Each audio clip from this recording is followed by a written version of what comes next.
Sziasztok! Vajda Attila vagyok, Terézvárosi Család és Gyermekjóléti Központ munkatársa, esetmenedzsere, illetve hamarosan a Terézvárosi Gondozó Szolgálat terápiás munkatársa. Szakemberként nagyon fontosnak tartom azt, hogy a területünkön, amin dolgozunk, a gyermekvédelem, a szociális háló, legyenek edukációs előadások, legfőképpen a mentális zavarokról. Többen feltették már nekem a kérdést, hogy miért fontos az, hogy a mentális zavarokról, a mentális betegségekről beszélgessünk. Azért fontos, mert szakemberként nagyon fontos az, hogy milyen módon kommunikálunk egy-egy klienssel, aki érintett bármilyen jellegű személyiségzavarban, vagy egyéb pszichés terhet visel, illetve hogy a megfelelő szakemberhez tudjuk irányítani őket. Nagyon sok tévhit él a laikus emberekben, illetve a szakemberekben is egészen a mai napig, és hogy ezeket a tévhiteket el tudjuk oszlatni, szükségünk van arra, hogy a lexikális tudástárunkat bővíteni tudjuk. A mai alkalomra egy nagyon-nagyon szélsőséges mentális kórképet hoztam, egy betegséget, ami nem más, mint a skizofrénia.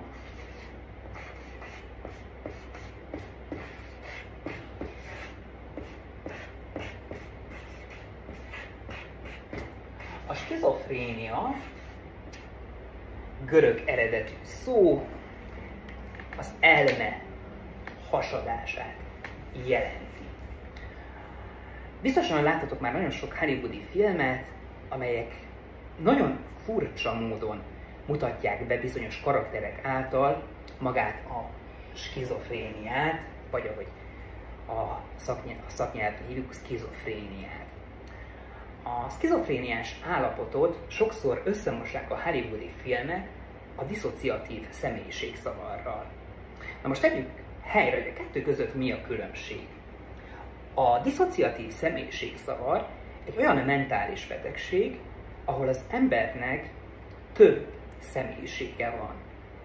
Tehát úgy képzeljük el, mint mikor egy banánt elkezdünk hámozni, a skizofrénnek egy az egybe leválik a tudata a külvilágról, míg egy diszociatív személyiségzavarban élő személynél különböző személyiségjegyeket hordozó személyek jelennek meg az életében, amelyek általában énvédő mechanizmusként szolgálnak.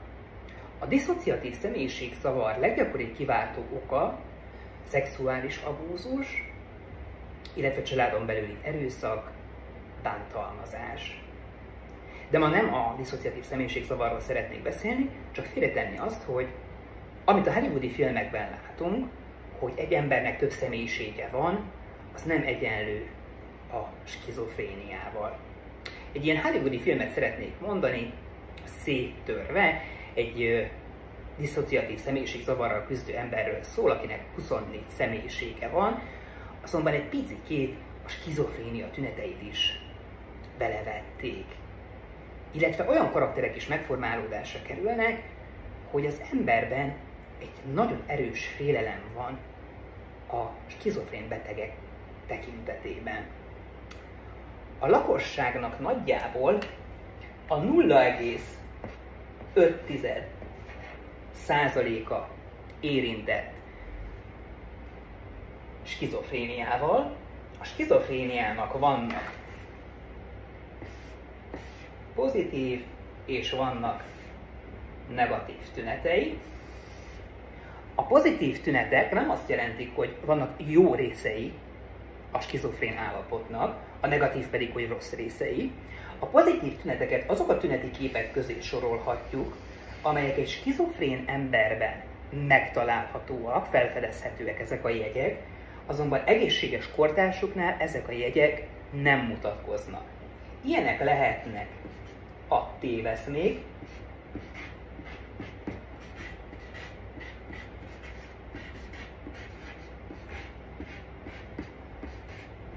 halucinációk,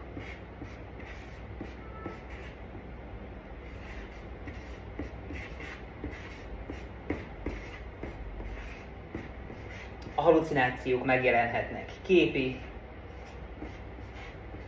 azaz vizuális hallucináció, illetve hangok formájában. Ahhoz, hogy valakinél diagnosztizálni lehessen a skizofréniát, feltétele az, hogy a pozitív tünetek megjelenjenek. Azt gondoljuk sokan, illetve a laikusok azt gondolják, hogy aki skizofréniában szenved, azoknál a fő tünetek, a téveszmék, a halucinációk, a képi, hangi halucinációk. Azonban ez a korkép felállításánál nagyon-nagyon fontos, ezek mégis azok a periódusok, amelyek a betegnél rövid távon vannak fenn, majd utána jönnek a negatív tünetek, amiről később beszélni fogok, majd újból visszatérnek ezek a periódusok, rövid távon, hosszú távon negatív tünet, rövid távon újból a pozitív tünet, és ezek végtelenül megviselik, megkeserítik egy mentális betegnek az állapotát. De most térjünk tovább, hogy hogyan jelennek meg ezek a pozitív tünetek. A téveszmék között megfigyelhető vallásos csoportoknál, aki ilyen valamilyen vallás közösségbe tartozik, hogy olyan dolgokat képzel, amelyek ugye teljesen elrugaszkodnak a valóságtól. Van, aki azt gondolja, hogy ő maga a messiás, vannak olyanok, akik azt gondolják, hogy ő az ördög, azonban ez nem így van. Tehát téveszmék vannak. És ezek a téveszmék annyira valóságosnak tűnnek az egyén számára, hogy ők meg vannak győződve valósággal arról, hogy akár ők Jézusnak a reinkarnációi, vagy valamelyik profétái, illetve a képi és hangi halucinációk folyamán a vallásos embereknél sokszor megjelent az, illetve sokan beszámoltak már arról, hogy maga az Isten szólt hozzájuk, vagy az ördög szólt hozzájuk, az ördög kényszerítette őket dolgokra, vagy az Isten kérte őket dolgokra, és hogy ezeknek a hangoknak, ezeknek a látomásoknak ők igyekeznek eleget tenni. Amikor már a pozitív tünetek megjelennek, általában a családtagok ekkor keresnek fel a beteg számára szakembert, pszichiáter szakorvost, aki segíti később a beteg gyógyszerezését. Azonban nagyon fontos kiemelni, hogy bár csak a lakosság 0,5%-a érintett skizofréniában, a legelső tünetek már a kamaszkorban, 12-15 éves korban megjelennek. De ezek a tünetek még nem a pozitív tüneteket alkotják, hanem a negatív tünetekkel vannak összefüggésben. Negatív tünetek lehetnek például az érzelmi elsivárosodás, amikor az egyén elkezd félrevonulni, elkezd egyre kevesebbet kommunikálni, a beszéde már nem megtartott, illetve elszeparálja magát baráti, társas, családi közegből. Egy kamasznál nem étkezik együtt a szüleivel, nem jár társaságba, sokat van egyedül, és ugye ilyenkor ezt össze lehet mosni akár a depresszió tüneteivel is, és az első szakasznak nagyon hasonlóak a tünetei a depresszióéhoz. További negatív tünetek, amikor az egyén elkezd, vagy nem beszél, tehát elkezd egyszavas válaszokat használni, illetve teljesen befejezi a kommunikációt.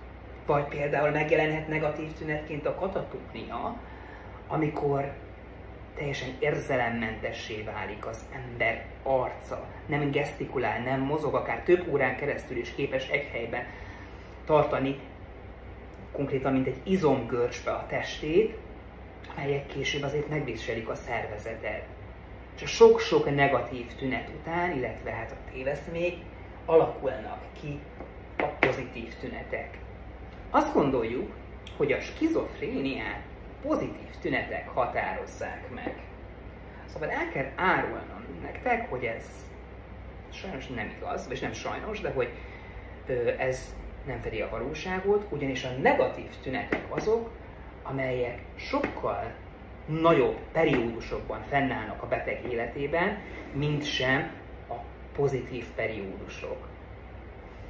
Gondolom, láthatok már olyan filmet, amelyben bemutatnak akár egy pszichiátriai osztályt, hogyan képzeljünk el egy negatív szemléletben lévő skizofrén beteget.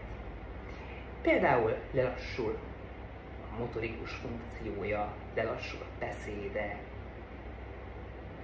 egyszerűen semlegessé válik. Talán ez a legkifejezőbb szó, semlegessé válik. De azok a betegek, akik végigsétálnak egy pszichiátriai folyosón, mozgásuk rigid, ingerszegény, és semmilyen érzelmet nem fejeznek ki, néznek maguk elé, magukba meredve. Ezek például a negatív tünetek. De hogyan is lehet kezelni a skizofréniát? A skizofréniával élő betegek lehetnek teljes értékű tagjai a társadalomnak? Persze, hogy lehet, hiszen erre szolgálnak az egyre korszerűbb gyógyszerek. Mivel gyógyítják a skizofréniát, és hát azt nem tudom azt mondani, hogy gyógyítják, mert ez még sajnos egy kezelhetetlen állapot, vagy gyógyíthatatlan állapot, bocsánat, azonban nagyon-nagyon korszerű gyógyszerek vannak, amik pont ahhoz szükségesek, hogy a pozitív tüneteket megszüntessék, ezek pedig az antipszichotikumok.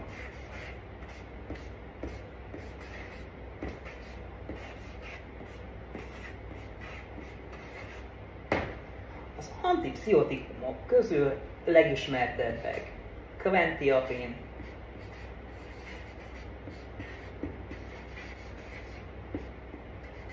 olanzapin,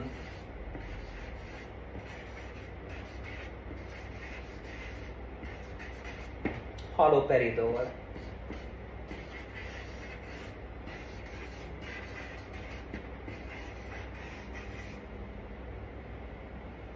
illetve ripedon és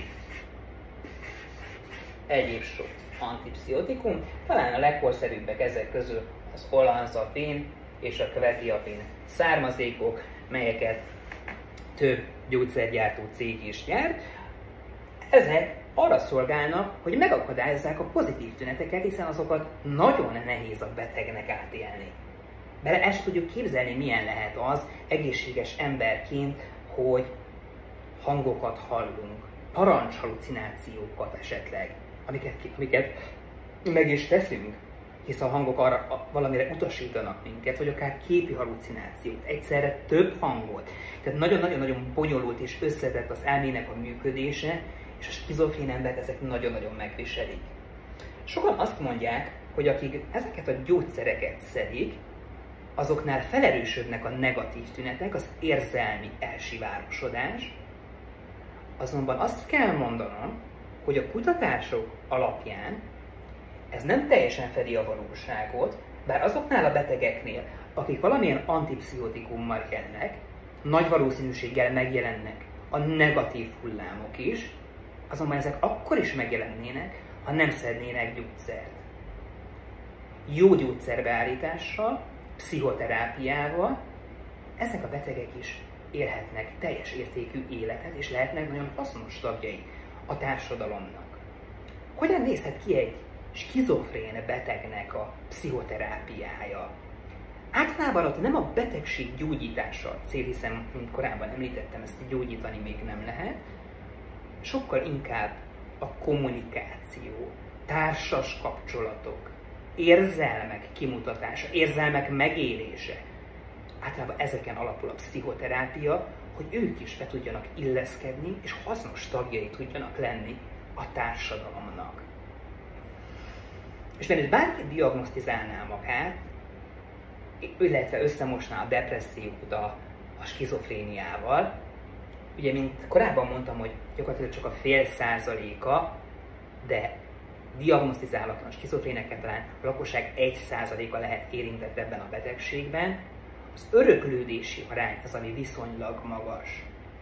A családon belül 13% az öröklődési aránya annak, hogy egy skizofrén szülőnek skizofréniában szenvedő utóda legyen, amit azért a kamaszkorban még az első tünetek alapján nem lehet diagnosztizálni. Egypetéjű ikerpár esetében pedig 40% a valószínűsége, hogyha az egyik gyermek skizofréniában szenved, akkor a másik gyermek is ebben szenvedjen. Sokan azt gondoljuk, hogy ha valaki megkapja a diagnózist, hogy ő skizofrén, amit azért előzetes vizsgálatok előznek meg, tesztek, mint például a Rorschach-teszt, MMPI-teszt, SCID-teszt, Szondi-féle teszt, ezek a tesztek mind-mind-mind nagyon-nagyon jó szűrők arra, hogy a személyiségét, illetve a pozitív képnek a megélését kimutassák, azaz a T-boly, ezekkel a tesztekkel lehet diagnosztizálni. Ha valaki elé oda tesznek egy Rorschach-tesztet például, egy skizofrén ember esetében lehetséges, hogy amennyiben pszichózis van, azaz T-bolyban van az adott illető, a képekből olyan dolgokat lát, illetve a színek nem fognak mondjuk megegyezni a képen lévő színekkel, melyekből kiszűrhetőek a skizofrénia tünetei. De itt nem is a tünet felállításáról és a diagnosztikáról akarok beszélni, hanem hogy megvan már valakinek a kész diagnózisa. Van a kész diagnózis, gyógyszerrel, pszichoterápiával elérhető a normális élet. Miért fontos például, hogy ezekről tudjunk? Azért fontos elsődlegesen, mert nagyon sokszor félretájékoztatják az embereket. A híradóban, amikor bemutatnak egy pszichiátriai osztályt, akkor ott nem egy idilli képet fogtok látni, vagy fogunk látni, ahol a pszichotikus betegek, köztük a skizofrének is bennülnek egy beszélgetős terápián, ahol az érzelmeiket próbálják kifejezni, akár művészetterápián, ahol rajzok által fejezik ki az érzelmeiket, a világhoz való kapcsolódásukat, hisz nekik a pozitív szakaszban teljesen elrugaszkodik a képzeletük a valóságtól. Itt mutatnak be a hírek. Megölt valakit egy skizofrén beteg. Előfordulhat, de túlnyomó részt egyáltalán nem jellemző, hogy a skizofréniával szenvedő betegek ártalmasak lennének az embertársaikra nézve. Szintén kutatási forrásokból bebizonyosodott, hogy a skizofréniával élők 10-15%-a követel öngyilkosságot a tünetek elviselésének nehézsége véget. Nem másra lesznek veszélyesek, hanem egyszerűen a tüneteket, mikor már nem tudják menedzselni, vagy egyszerűen teljesen tönkreteszi az életminőségüket, akkor sajnos igen nagy százalékban előfordul, hogy valaki véget vet az életének. Ez a skizofrénia talán az egyik legveszélyesebb, legsúlyosabb mentális korkét. Miért pont ezt a szélsőséget hoztam? Rengetegféle emberrel találkozunk az életünk során. Szakemberként is nagyon sokféle ember megfordul közöttünk, azonban nagyon fontos, hogy én hogyan állok az embertársamhoz, hogyan viszonyulok hozzá, milyen ismereteim vannak róla. Tehát, hogy valaki bejön és azt mondja, hogy igen, most nem érzem jól magam, gyógyszerbeállításom van, skizofréniában szenvedek. Mi lesz az első reakció? Kiengedte őt ki a kórházból? Miért nem zárt osztályon van? Ezeknek a tévhiteknek az eloszlatása véget nagyon-nagyon fontos. Az edukáció, az ismeret, a fejlesztés szakembereknek és minden laikus számára egyaránt. A látókörömben van olyan szkizofréniával élő személy, aki egyetemet végzett. Volt olyan diákom, akinek az édesanyja volt szkizofréniával szenvedő beteg, több nyelven beszél, magánórákat tartott, történelemtanárként dolgozott, tehát ők is tudnak teljes értékű életet élni. Mi a fontos a pszichés kórképeknél? Ismerjük fel, hogy az adott illető értékei, emberi értékei nem csökkennek egy pszichés betegség terhe kapcsán. Ismerjük fel, ha olyan helyzetet látunk, amely szakorvos segítségét igényli, akkor tudjuk hova küldeni a beteget. Tanuljunk empátiát, ha az adott beteg olyan életszakaszban van, amikor nehezen nyílik meg, nehezen kommunikál, vagy éppen annyira eluralkodik valakin a negatív tünet, hogy ne bélyegezzük őket azzal, hogy lusták, haszontalanok, és itt még sok-sok címkét sorolhatnék. És ez nem csak a skizofrén betegekre értendő, hanem minden más kórképre is, amivel még a mai ember is sajnos szenved.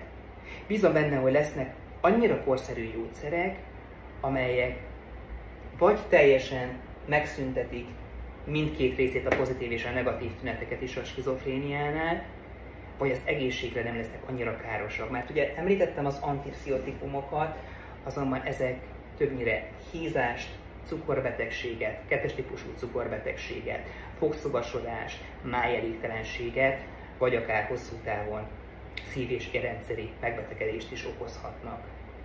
Azonban a beteg életminősége sajnos csak ezek által és pszichoterápiával tud javulni.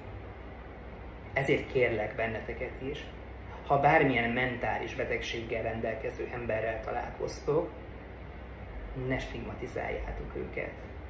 Nem kell mindenkinek pszichológusnak lenni, nem kell mindenkinek klinikusnak lenni, órák hosszákat beszélgetni, kutatni a gyökerét annak, hogy valaki mitől vált mentálisan sérülté. Egyszerűen elég az, ha felismerem az ő sérülését, illetve az adott helyzetet, amiben én laikusként benne vagyok, a helyén tudom kezelni. Mert azzal a stigmát teszek egy pszichés betegre, ha stigmát teszek egy olyan személyre, akinek a betegségéről csak részinformációim vagy tévinformációim vannak, az a betegnek kudarc élményt okoz, elutasítást, kirekesztettségérzetet, amely által az állapota tovább tud romlani. Nagyon fontosnak tartom emiatt a folyamatos tanulást, edukációt, egy következő videómban pedig más típusú betegségről fogok beszélni. Bízom benne, hogy ez a rövid kis előadásom hasznos volt számotokra. Köszönöm, ha meghallgatjátok. Legyen szép napotok. Sziasztok!